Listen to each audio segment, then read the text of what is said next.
According to two separate recent articles with the Wall Street Journal and Postnomics, economists and analysts, after surveying, predict that we're headed to a recession at the end of 2019. A recession obviously is economic slowdown in industry and trade, but it doesn't necessarily equate to a crash in our housing market. This is Ethan Reyes, Douglas Elliman. I'm going to go ahead and tell you how that might affect you.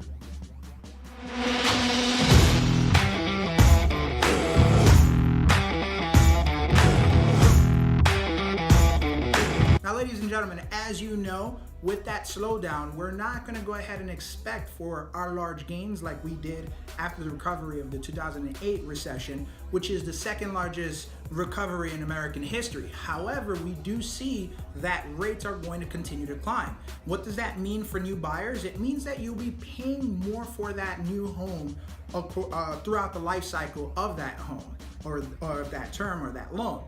Now, what does it mean for you sellers? Again, just backtracking, we're not going to see those large gains like we did see between 2008 and 2010.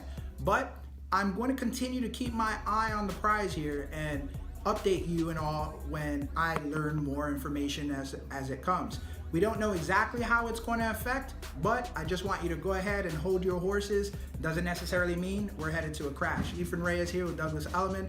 If this video offered any value, like, share, comment. My information's in the description. Hey, follow. Be well.